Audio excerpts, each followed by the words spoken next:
Today we are going to talk about why Kyler Murray might be returning to Oklahoma in 2019, and I don't buy it. And all that's coming up after the bumper. What do you mean you don't subscribe to my son's YouTube channel?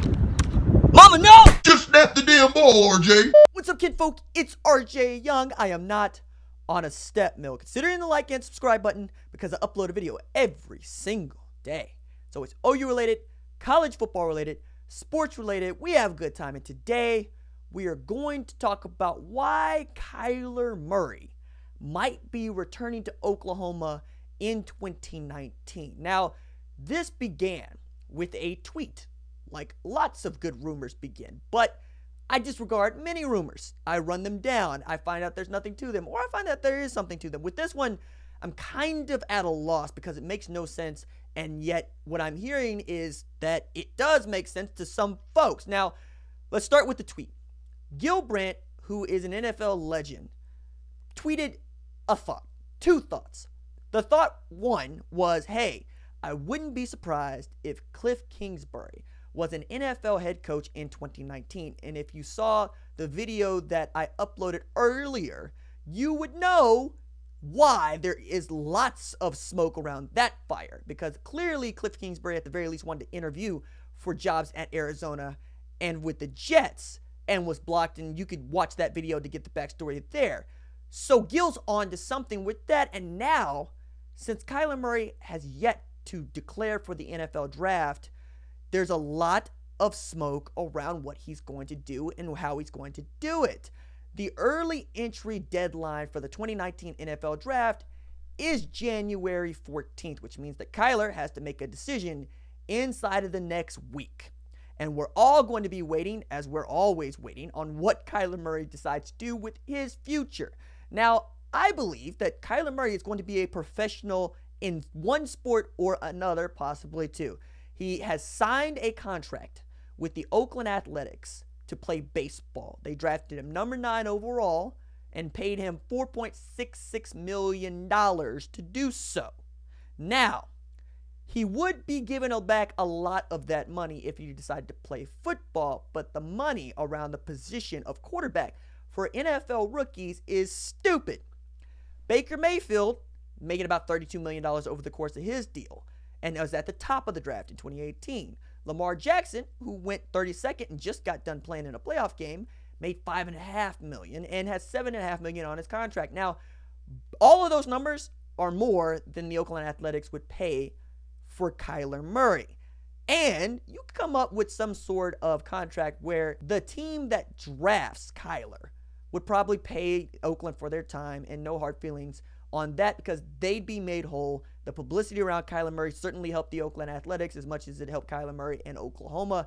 And then Kyler is set to be the next franchise quarterback at, my money would be on the Redskins because they make the most sense. They're deep enough into the draft to where they wouldn't have to pay top dollar for him, and they are in desperate need of a good quarterback to go along with some wide receivers, Josh Doxson being one of them, maybe Adrian Peterson, Samaje Perine, we'll see.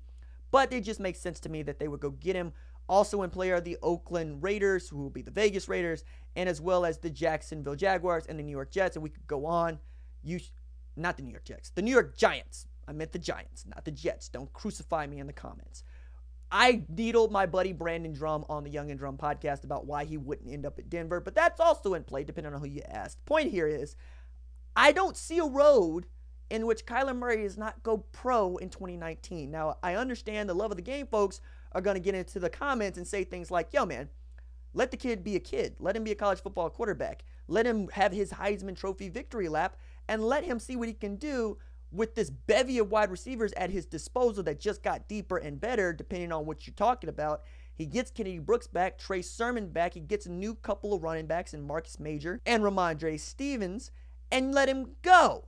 Now, also with that, it's Alex Grinch's defense, for which we have no guarantee that it's going to be better, except that we know that Alex Grinch is a great coordinator.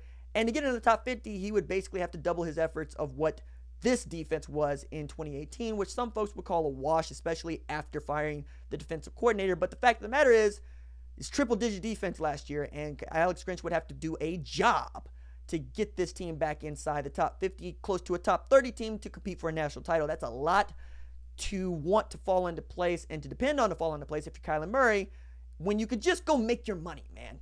And we're not talking about 7 figures. We're talking about 8. We're talking about the teens of millions of dollars to play professional football.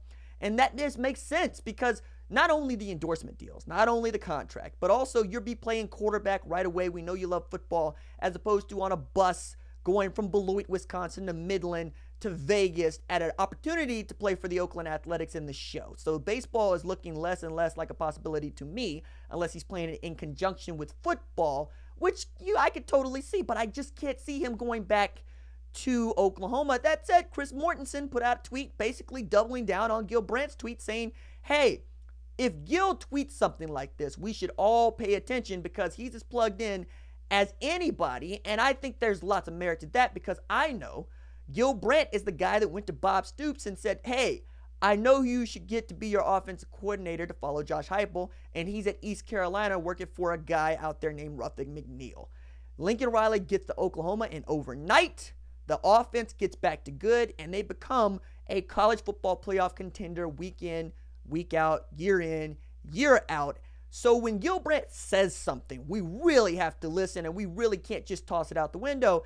And the closer it gets to this early draft day entry, without Kyler Murray saying that he's going to go pro in the NFL or pro baseball, the more you begin to believe that this could be a thing. And I could also see him saying, maybe I want to just go try to play baseball and come back. I don't necessarily think that's in the cards either, because now you're talking about NCAA regulations and rules, and you got to be in school and all those sorts of things. So I'm really interested to figure out what Kyler decides to do, because nobody close to him outside of his family knows exactly what the heck he wants to do, but that's kind of the fun of being on the Kyler Murray train.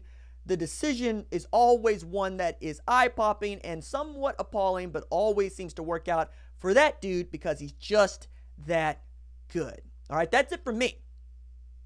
Doses.